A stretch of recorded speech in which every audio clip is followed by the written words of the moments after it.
It's unsafe to run with the Olympic torch that close to your face in the ACTIVISION Decathlon from 1983 from Activision.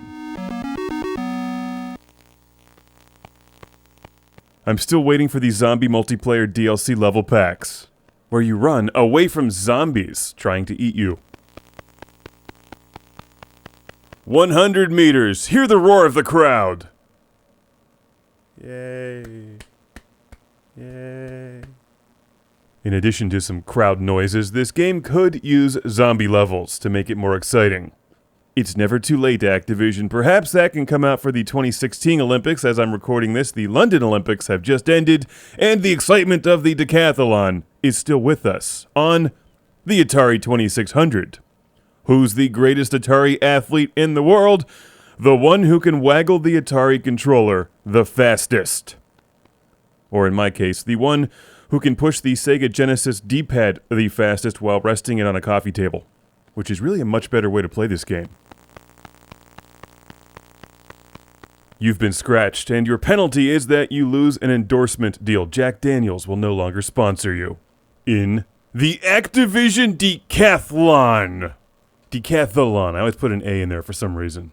Which, like other games from Activision in the early 1980s, is technically solid and impressive for the Atari 2600, albeit not one of their more exciting games. You basically do the exact same thing over and over again. You waggle the controller as fast as possible, and for some of the events like Shot Put and Javelin, push the button when you're ready.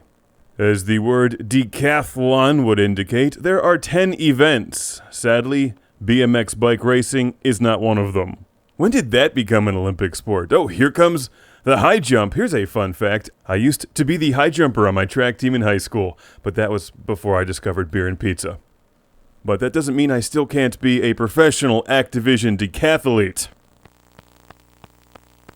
Maybe I have trouble hopping over the coffee table to get to another beer and pizza these days, but I can kick ass in the 400 meters by using 2 fingers on the Sega Genesis D-pad to rock it back and forth and run really fast.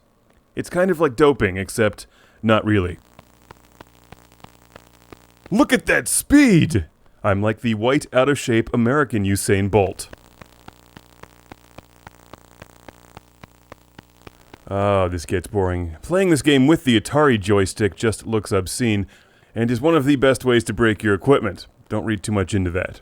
Like the real decathlon, you earn points depending on how well you do in each event, and you can play with up to 3 of your friends for an exciting 4-player decathlon.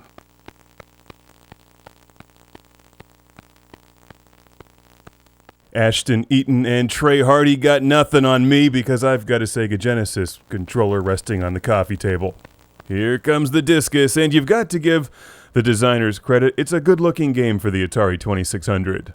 The little person actually looks like a little person.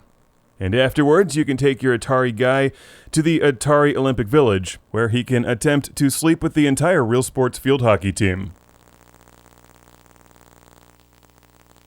You should be able to blow him up with the jet from River Raid. Yay. Boo. Here comes the Javelin event, and to top it off is the 1,500 meters.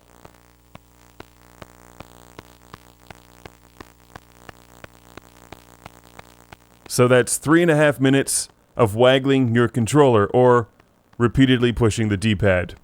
3.5 minutes that you could be blowing things up in River Raid.